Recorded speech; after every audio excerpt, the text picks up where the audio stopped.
আহিব লাগিব কথা পাতিব লাগিব বহুত উত্তৰ দিব আছে পৌৰপতি আহিব লাগিব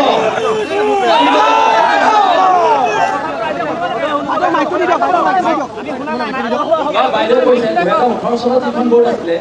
এই বোৰ্ডে দিছিল কিন্তু আপোনালোকে বাতিল কৰিব আপোনালোকে বাতিল কৰিব পাৰি হাত তালি এটা দিব লাগে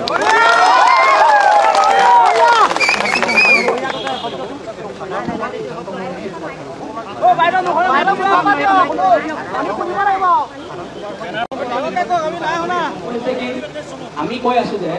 মিউনিচিপালিটি বোৰ্ডৰ মাটি অবৈধ বাংলাদেশী এজনে ঘৰ বনাই ৰখি আছে ইয়াতকে দুখ আৰু লজ্জাৰ কথা সাংস্কৃতিক নগৰী যোৰহাটৰ বাবে কিবা থাকিব পাৰে আপোনালোকে কথাবোৰ ৰাজনীতিৰ ঊৰ্ধত গৈ কওক দেশ আৰু জাতিৰ স্বাৰ্থত কওক অসম নামৰ মাজনীৰ স্বাৰ্থত কওক ইয়াত জাতি বচাবলৈ কথা ক'লে নহ'ব এনেকৈ গাঁতি ওপৰাই পেলোৱা হ'ব আপোনালোকে দেশৰ স্বাৰ্থত অসম নামৰ মাজনীৰ স্বাৰ্থত কওক যে বাংলাদেশী আজাদ চৌধুৰী ঘৰ মিউনিচিপালিটি উচ্ছেদ কৰিব দেশ আৰু জাতিৰ স্বাৰ্থত কওক কৰিবলৈ নকৰে আপোনালোকে কওক স্পষ্টকে যে আমাৰ কৰিবলৈ আন্তৰিকতা আছে বুলি সেইটোৱে কওক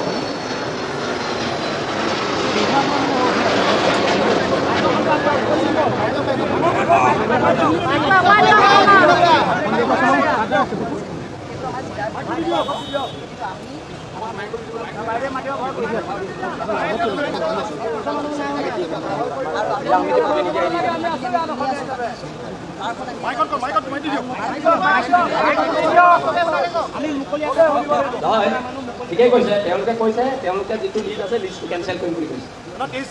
হাইকোৰ্টৰ অৰ্ডাৰ মতেতো তেওঁ ঘৰ ভাঙিব লাগে ভেকচিন কৰিব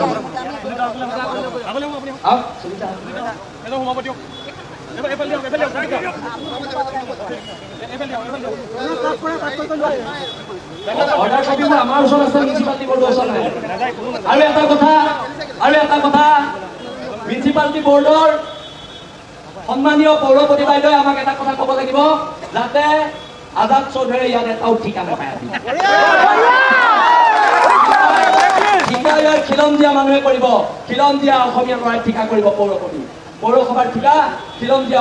অসমীয়া ল'ৰাই কৰিব সি খিলঞ্জীয়া হিন্দু হওক সি খিলঞ্জীয়া মুছলমান হওক কিন্তু খিলঞ্জীয়া মানুহে ইয়াত ঠিকা কৰিব ইয়াত বাংলাদেশীক ঠিকা কৰিব যোৱাকালি আপোনালোকৰ এখন মেমৰিয়েল দিয়া হৈছিলে 23 চনতে যিটো অৰ্ডাৰ ওলাইছিলে হাইকোৰ্টৰ সেই অৰ্ডাৰটো আপোনালোকে চকু ফুৰাবলৈ যোৱাকালি দিয়া মেমৰিয়েলখনৰ আপোনালোকৰ এক্সিকিউটিভ অফিচাৰৰ ওচৰত দিয়া হৈছিলে আপোনালোকৰ নিজৰ পৰিয়ালৰ মাজত মিলামিলি নাই নেকি যোৱাকালি আছিলে যোৱাৰ আগত তেখেতে কিহৰ এনেকুৱা ভেকু ভাওনা কৰি থৈ গ'ল তেখেত নহ'লে আপোনালোকক জনাই থৈ যাব লাগিছিলে সেই ফাইলটো সঞ্চয় থৈ যাব লাগিছিলে যে এই পৰিস্থিতিটোৰ কাৰণে জগৰীয়া পৌৰপতি হ'ব লাগিব কাৰণ মুৰব্বী হিচাপে অসমৰ আইন শৃংখলা জনিত যি কিবা কাৰণ হয় তেনেহ'লে মুখ্যমন্ত্ৰীকে আমি গালি পাৰিম নহয় জানো এতিয়া পৌৰসভাৰ নেতৃত্বত যদি ইলিগেল এক্টিভিটি হৈ থাকে পৌৰসভাৰ নেতৃত্বত মানে এলেকাত যদি এনেকুৱা ধৰণৰ সন্দেহযুক্ত নাগৰিক থাকে তেনেহ'লে আপোনালোকৰ দৃষ্টি নিক্ষেপ কৰাটো দায়িত্ব আপোনালোকৰ হয়নে নহয় সেইটো এজন অসমীয়া হিচাপে স্পষ্ট আমি কোনো অদৰকাৰী বিষয় লৈ পেলাই চিঞৰ বাখৰ কৰি আমি টিআৰ দিবলৈ অহা নাই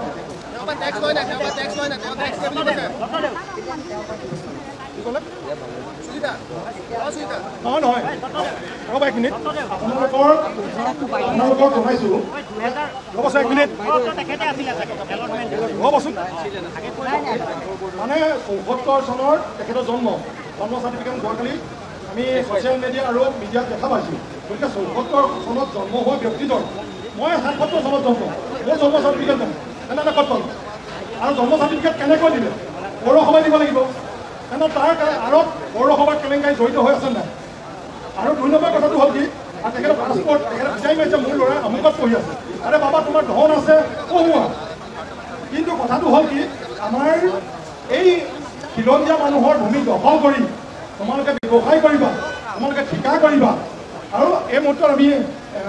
সাংবাদিকসকলকো অনুৰোধ জনাইছোঁ তেখেতসকলক তেখেতক ঠিকাদাৰ হিচাপে পৰিচয় নিদিব এখন আপোনালোকেও জানে অপ্ৰিয় হ'লেও সত্য কথা বাংলাদেশী মূলৰ এজন ব্যক্তি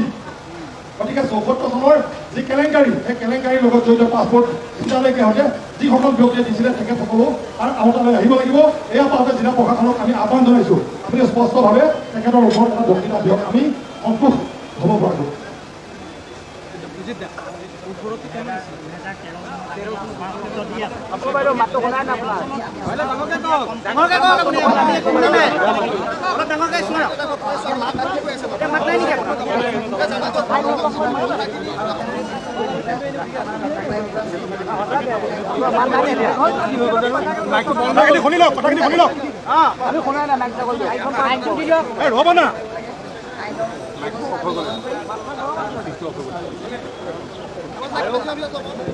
বাইদেউ এইখিনি কিন্তু এটা কথা, প্ৰতিশ্ৰুতি দিয়া আৰু পালন কৰা দুটা বেলেগ বস্তু। আপোনালোকে কিন্তু প্ৰতিশ্ৰুতি পালন কৰিব। আৰু এটা কথা আপোনালোকৰ মিউনিচিপালিটি বৰ্ডৰ কেইজনমান কৰ্মচাৰী আছে আৰু কেইজনমান ৱাৰ্ড মেম্বাৰ আছে, আজাদ চৌধুৰীৰ পৰা ছাগলী খাই খাই তাক ঠিকা দিয়ে।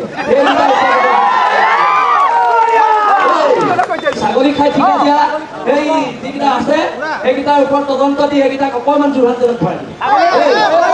আমাক অকল জেলত ভৰাই থাকি আপোনালোকে বীৰত্ব দেখুৱালে নহ'ব। এই চোৰকেইটাক জেলত ভৰাওক, এই চোৰকেইটা ছাগলী মাংস খাই ভাল পোৱা কেইটাক জেলত ভৰাওক।